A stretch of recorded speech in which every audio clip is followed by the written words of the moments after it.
자, 오늘은 소율이 문답 13번째 시간입니다. 자, 우리 소율이 문답은 우리 전 세계적으로 검증된 조직 신학입니다. 하나님 말씀을 체계적으로 이렇게 나눈 그런 소율이 문답. 자, 13번째 시간 질문 같이 한번 읽어보십니다. 우리 시조가 창조함을 받은 본 지위에 그대로 있었는가? 이 뜻은 우리의 조상 아담이 창조함을 받은 본 지위, 하나님께서 처음 우리를 아름답게 만들었었던 그때 그 모습 그대로 있었는가? 여러분, 그때 그 모습 그대로 있었습니까? 아담이 오늘 말씀처럼 보시기에 심히 좋았더라. 그 거룩한 모습으로 유지하고 있었을까요? 자, 답을 한번 같이 읽어보십니다. 우리 시조가 임의대로 자위함을 인하여 하나님께 죄를 범함으로 창조함을 받은 본지위에서 타락하였다. 굉장히 슬픈 말씀이에요.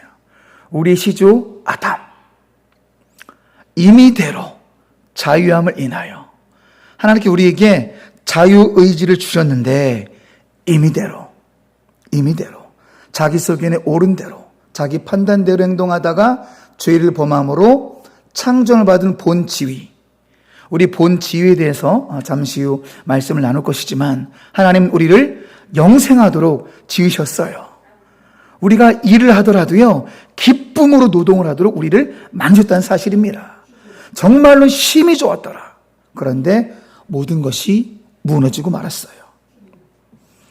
자, 하나님의 처음 계획은 그렇습니다. 하나님의 처음 계획은 하나님 지으신 그 모든 것을 보시니 보시기 어때요? 심히 좋았더라. 심히 좋았다. 자, 심히 좋았더라를 히브리어로 좀 보시겠습니다. 자, 제가 맨 오른쪽 상단에 써놨는데요. 토브 메오드. 토브란 뜻은 이제 상식이 될 정도로 그 안정환 그 와이프가 의양 백운호수에 레스토랑을 뭐 벌써 10년 됐네요. 그 레스토랑 이름도 토브예요, 토브. 토브의 뜻은 선하다. 너무 좋다. 너무 아름답다. 선하다. 이 토브인데, 자, 메오드는 열렬하게. 그러니까 하나님께서 우리를 만드시고, 우리 사람을 만드시고, 열렬히 좋아하신 거예요. 하나님 우리를 만드시고, 너무 좋아하신 거예요. 아주 열정적으로 좋아하신 거죠. 정말로 너희들 너무 선하다. 너희들 너무 이쁘다. 우리 교회 청년 중에 이제 배다이 자매라고 벌써 둘째 딸 낳고 이제 딸 사진 이렇게 안고 있는 걸 보냈는데, 자기 둘째 딸을 본 그런 부모들 마음 아닐까요? 보기에 너무 좋은 거예요. 너무 선해 보이는 거고 열렬하게 우리를 좋아하셨습니다. 토브 메오드. 자, 그래서 하나님의 처음 계획은 뭐냐면, 자, 아까 말씀드린 대로 우리가 영생하도록 지음받았습니다. 난 이 점에서 우리 자매 동지들이 제일 불쌍해요. 남자들은 뭐 화장을 합니까? 뭘 합니까? 우리는 뭐 세수하고 그냥 뭐 로션 한번 바르면 끝나는데, 우리는 뭐 주름 신경도 안 써요. 뭐 남들은 저보고 뭐 주름 없다고 하는데, 뭐 저는 뭐 주름 아예 신경을 안 쓰니까 주름이 지든 말든, 남자들은 대부분 그런데 여성들은 엄청 신경 쓰잖아요. 보톡스를 맞고 뭐 피부 뭐를 하고. 그래도 세월 이기는 장사 있다 없다? 없다.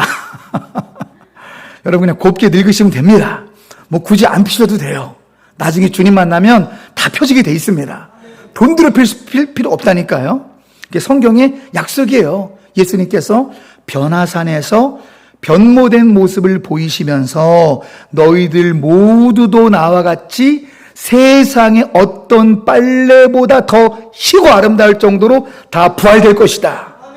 그날이 있기 때문에 우리는 굳이 돈 들일 필요는 없습니다. 어쨌든 하나님의 처음 창조 계획은 우리 아름다운 모습 그대로 늙지 않게끔 만드셨어요.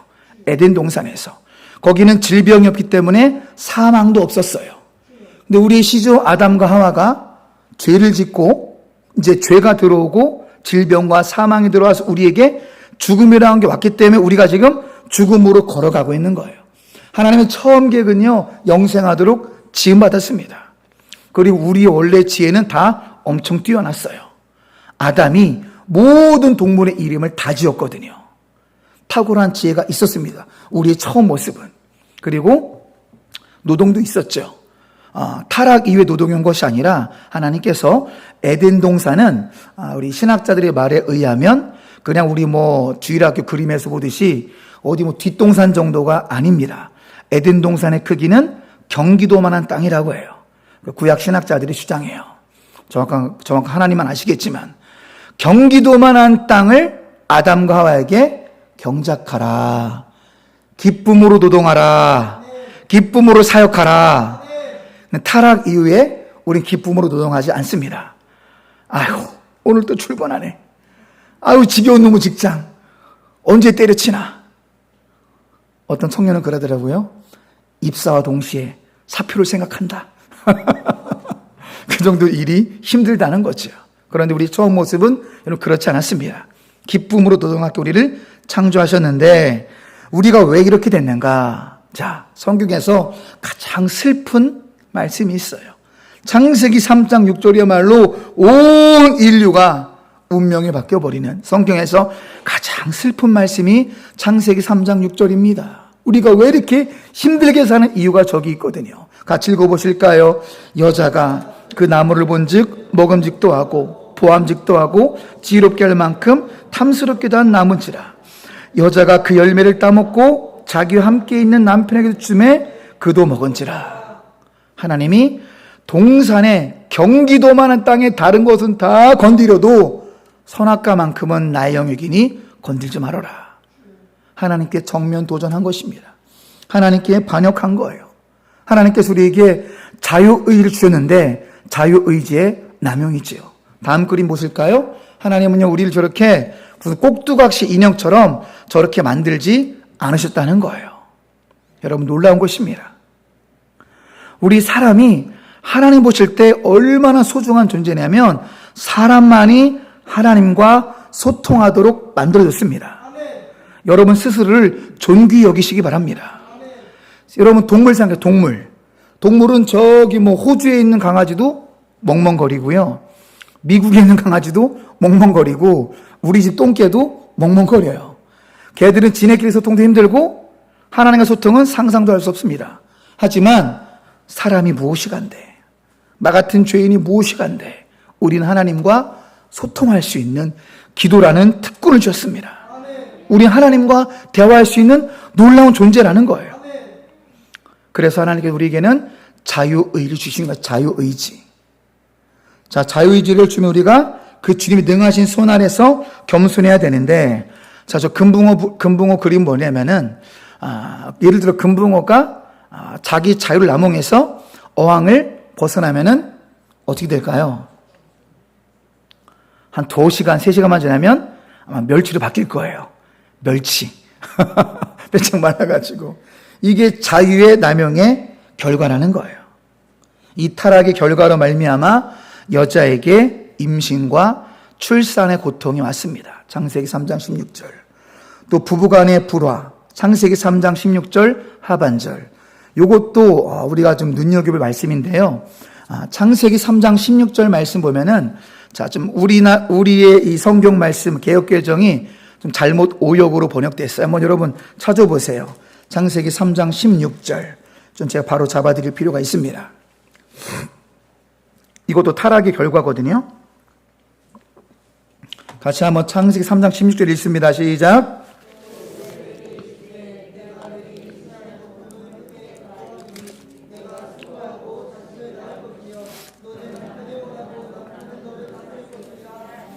네, 여기서 하반절에 너는 남편을 원하고에 빠진 말씀이 있어요.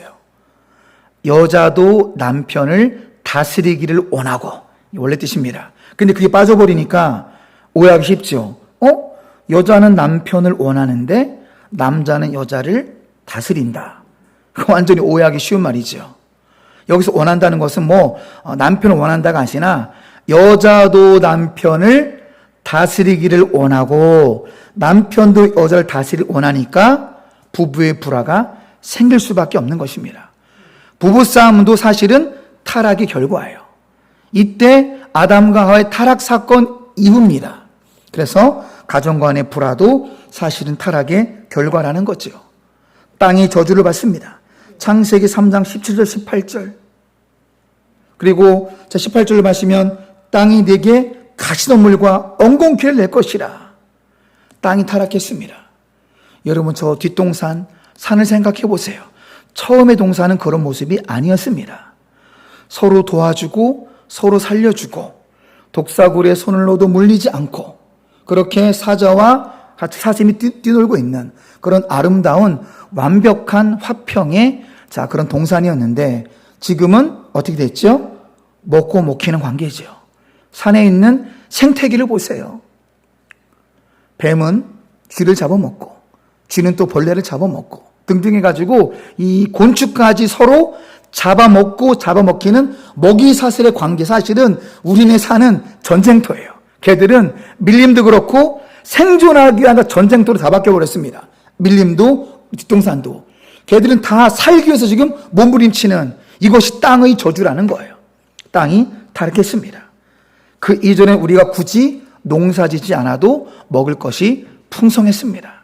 이 모든 것이 타락의 결과라는 것을 우리는 창세기를 통해서 다시 한번 생각하셔야 됩니다.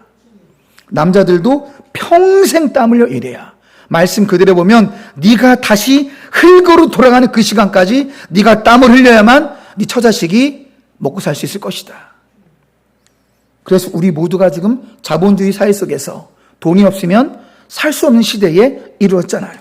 이 모든 것이 여러분 타락의 결과라는 것입니다. 그러면 중요한 것은 솔루션이죠. 우리 해결책은 무엇일까요? 이렇게 전적으로 타락한 우리 인생에 대한 하나님의 해결책은 첫째로 예수님의 초림입니다. 왼쪽 사진부터 예수님께서 나 대신 죽으시고 나를 위해 부활하시고 지금은 우리의 처소를 예비하기 위해서 승천하셔서 하나님 보좌 우편에 계십니다. 믿습니까? 여러분, 저 세 가지 그림을 꼭 기억하세요. 저 세 가지 그림을 두 글자로 뭐라고 그런다고요? 복음이에요. 복음. 복음의 엑기스예요.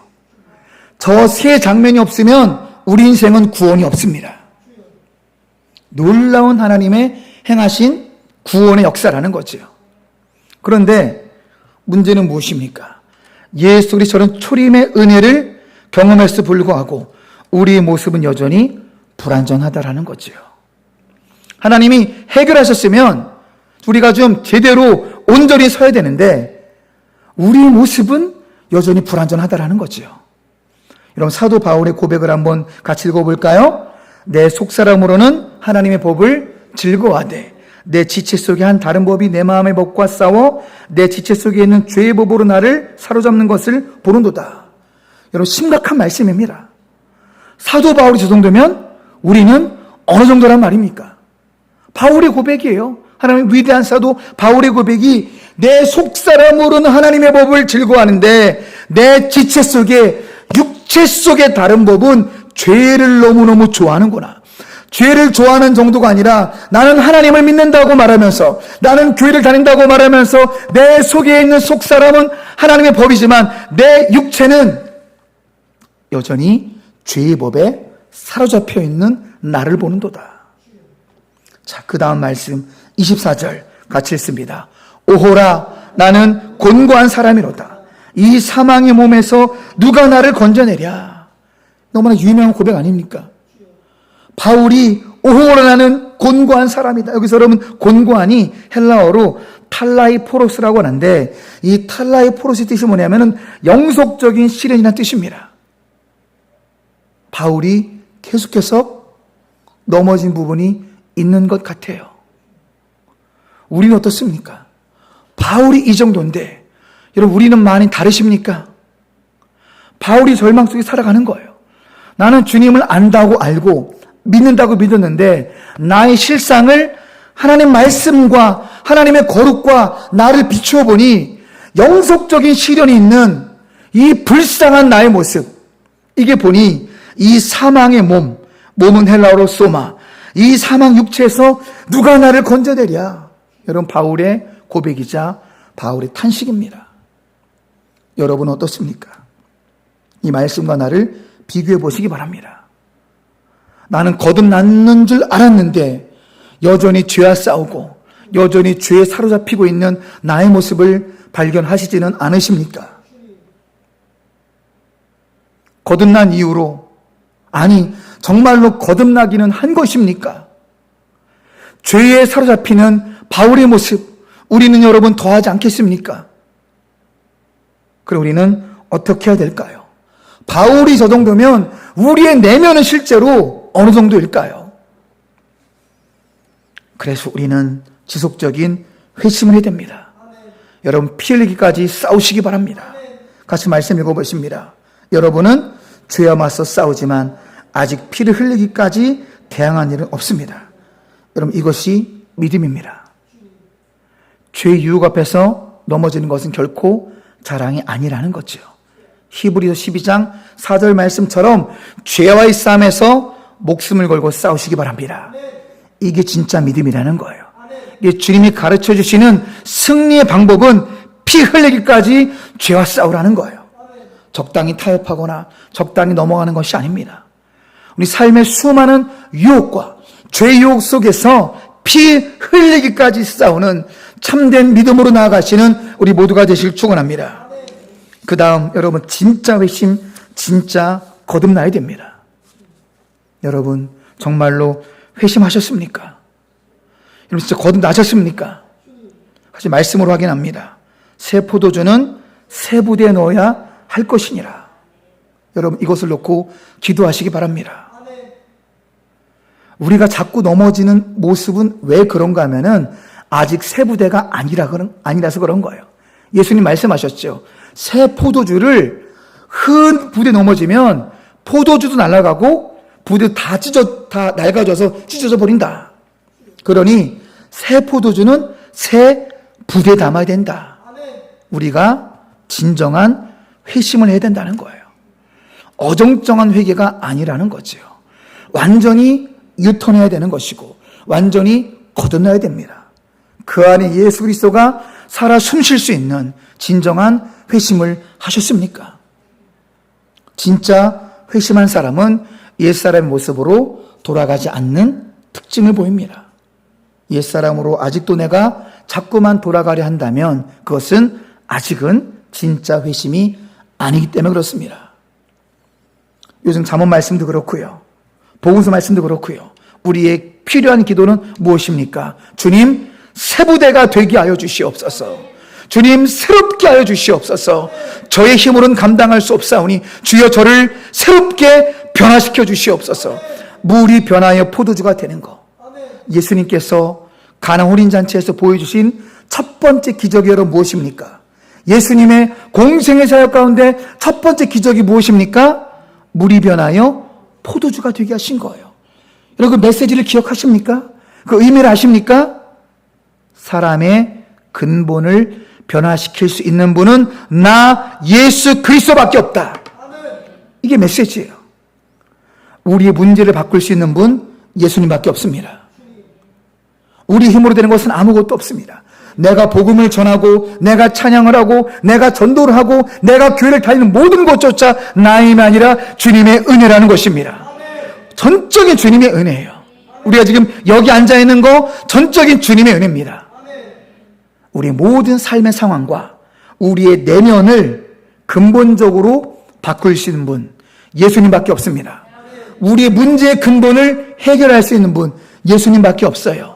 우리 질병의 근본을 치료할 수 있는 분 예수님밖에 없습니다. 그렇게 예수님을 향해 기도하시기 바랍니다. 진짜 회심하게 하소서. 새 부대가 돼서 새로운 심령으로 새 노래로 주님을 노래하게 하소서. 진짜 회심할 수 있는 우리 모두가 되시길 주님의 이름으로 축원합니다. 그래서 우리는요 정말로 존재 자체가 울림이 되는 그리스도인이 되시길 주님의 이름으로 축원합니다. 여러분 doing이 절대로 먼저 아닙니다. 무엇을 행하는 거, 교회 일하는 거 너무 중요하죠. 전도하는 거, 선교하는 거 너무 중요합니다. 그런데 being, 진짜 회심, being, 존재. 정말로 그리스도 예수가 계시지 아니하면 뭘 하든지 말썽을 일으킵니다. 그 안에 예수가 안 계시는데 선교지 가면 그 사람 때문에 이 분열의 씨앗이 되어버립니다. 전도도 마찬가지고요. 심지어 식당 주방 봉사도 마찬가지예요. 이제 7월부터 이제 완화가 되면은 머지않아 우리도 식당 봉사도 회복될 터인데 교회의 모든이 다 마찬가지예요. 진짜 그리스도인, 진짜 회심, 진짜 예수가 없는 사람들이 자꾸 뭔가를 하려고 하니까 다 말썽이 생기는 거예요. 여러분, doing이 먼저가 아니라 being이 먼저입니다. 진짜 그리스도인이 되시기 바랍니다.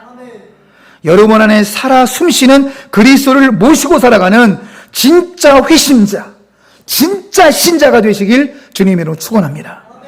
그 다음에 사역도 있고 부흥도 있는 거예요. 내가 여전히 내 안에 예수가 안 계신데 무슨 예배가 있으며 무슨 전도가 있으며 예배는 누가 드리는지 아십니까? 신자가 드리는 거예요. 내 안에 계신 예수 그리스도로 인하여 내가 구원받은 감격으로 드리는 반응이 예배라는 거예요. 그러니까 믿음이 없으면 예배를 못 드립니다. 참된 신자가 예배도 드리는 거고요. 그게 흘러 넘치니까 와, 저 사람도 예수 믿고 나처럼 변화돼야 되는데 이게 타올라서 전도와 선교를 하는 것이지요. 아무쪼록 여러분들 존재 자체가 울림이 되는 진짜 그리스도인이 되시길 주님의 이름으로 축원합니다. 그리고 하나님의 세 번째 해결책은 예수님의 재림입니다. 하나님의 구원 계획은요, 독생자 외아들 예수 그리스도께서 이 땅에 오시기 700년 전에 이미 창세전부터 계획을 해놓으셨어요. 새하늘과 새 땅의 개념, 새 예루살렘의 개념, 우리 주기도문의 His kingdom come, 그분의 나라가 오기를 원합니다. 이것은 만세전부터 계획이 되어 있었습니다. 먼저 구약성경 이사야 65장 17절 같이 읽습니다. 보라 내가 새하늘과 새 땅을 창조하나니 이전 것은 기억되거나 마음에 생각나지 아니할 것이라. 이미 천국만이 유일한 소망임을 말씀해 주셨습니다. 여러분, 이 땅 살아갈 때 너무나 힘들고 어려우시죠. 천국 소망으로 버티고 승리하시길 축원합니다. 이 귀한 말씀을 베드로가 인용합니다.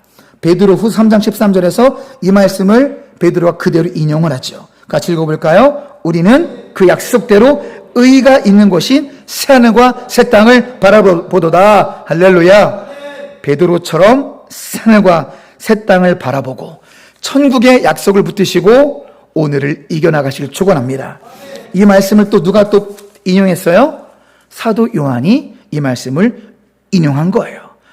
계시록이 엉뚱한 말씀이 아닙니다. 다 구약의 제 인용이에요. 자, 같이 읽습니다. 또 내가 새하늘과 새 땅을 보니 처음 하늘과 처음 땅이 없었고 바다도 다시 있지 않더라. 여기 소망이 있는 거예요. 여러분이 주님이 재림하신 그날에 주님의 손을 붙들고 천국이 다 올라가면 이 땅에는 모든 체질이 다 풀어서 없어집니다. 하늘도 없어지고 바다도 없어지고 모든 이 땅의 체질이 다 없어집니다. 우리 옛사람도 없어지고요. 우리의 고통도 다 없어져요.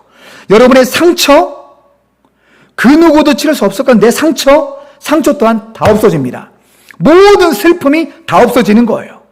그리고 2절 계속 있습니다.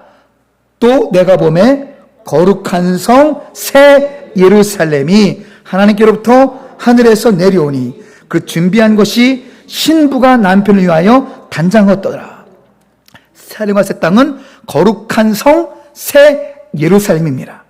현재 옛 예루살렘이 아니라 새 예루살렘, 새하늘과 새 땅. 마치 신부가 남편을 위해서 아름다운 장식을 하는 것 이상으로 지금까지 한 번도 본 적이 없는. 그래서 사도 요한이 홍마노요, 무슨 보석이요, 다이아몬드요, 무슨 보석이요, 다 동원해서 가장 아름다운 천국이 우리를 위해 예비되었을 믿으시기 바랍니다.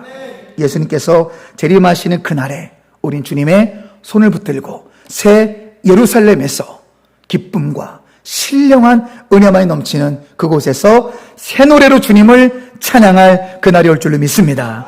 그날을 바라보시고 새하늘과 새 땅을 바라보시고 오늘의 힘든 모든 짐을 내려놓고 승리하시는 동암의 모든 가족들이 되시길 주님의 이름으로 축원합니다. 말씀을 정리하고 마치겠습니다. 여러 가지 말씀드렸지만 우리는 회복의 삶, 진짜 신자의 삶, 승리하는 삶을 살기 위해서 어떻게 살면 좋을까요? 남은 3일간 동안만큼이라도 실천하시기 바랍니다. 첫째, 죄와 피 흘리기까지 싸우시기 바랍니다. 아멘이시죠? 두 번째, 진정한 회심, 진정한 거듭난 삶을 살아가시기 바랍니다. 회심해야 돼요.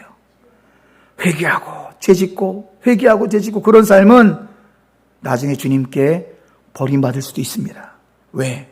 진짜 믿음이 아니니까.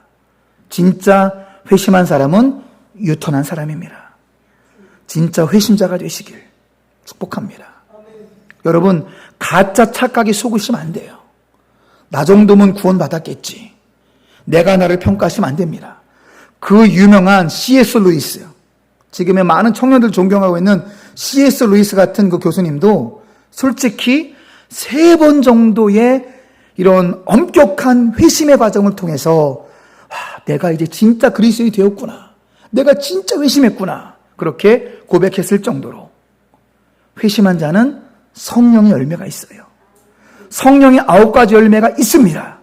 진짜 회심자의 특징입니다. 자, 그런 진정한 신자만이 3번 같이 있습니다. 진정한 신자만이 누릴 수 있는 새하늘과 새 땅, 즉 천국을 바라보며 오늘을 이겨내시길 주님의 이름으로 축원합니다. 기도하겠습니다.